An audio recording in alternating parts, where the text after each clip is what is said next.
You might well already know, but our Jewish holy writings clearly predicted the Messiah.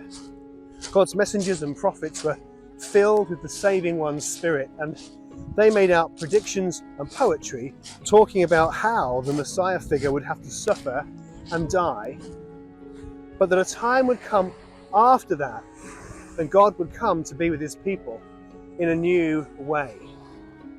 The prophets themselves, our teachers, and even angels, they searched with a fine-tooth comb for years to try and put all these prophecies together and make sense of them all, but they couldn't.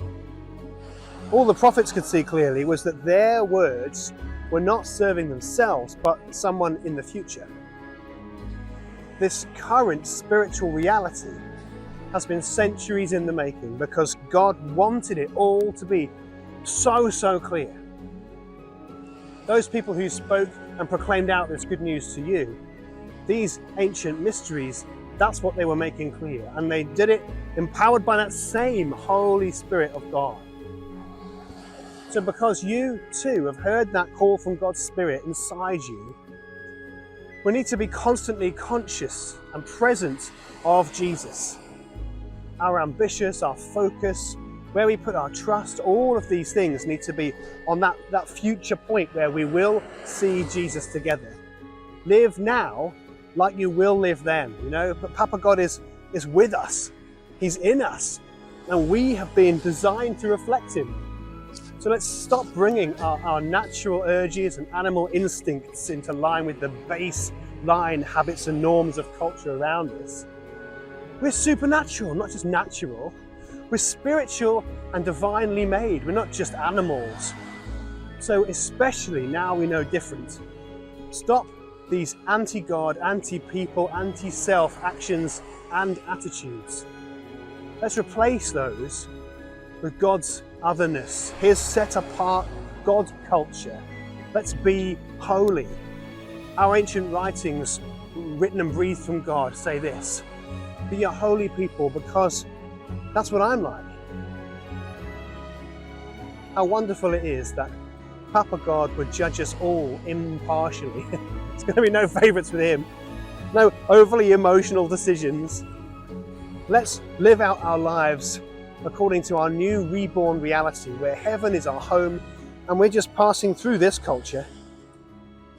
We weren't paid for with anything as cheap as gold, but with the priceless sacrifice of Jesus' life. That perfectly lived, blemish-free life. And we were chosen before creation because before even that, the Jesus plan was already in place. Before humanity even began to wreck everything, God had the plan. Jesus has always been there, hidden. But what's now been unveiled in these days has been unveiled to us, so we can believe. God did it all in the most public way possible. Centuries of lead up, then a public death, a public life, a public resurrection, back to life. See? Our faith and our hope are not placed in people or systems or religion or philosophy or personalities. It's all about God and what he has done. So by aligning your spiritual self with Jesus and his work, you have become as pure as the newborn babies. And what does a baby know of the world, except pure, unearned love? To love in that way, deeply, and with pure motives.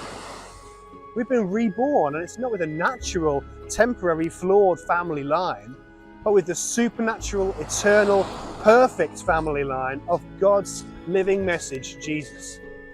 Our ancient scriptures say this: we are grass and grape and flowers, beautiful and ripe for hours. We too wither, fade and fall, but God's living message outlasts it all. How true that is, It's this living message, these eternal, potent truths that were preached now, and they live in you.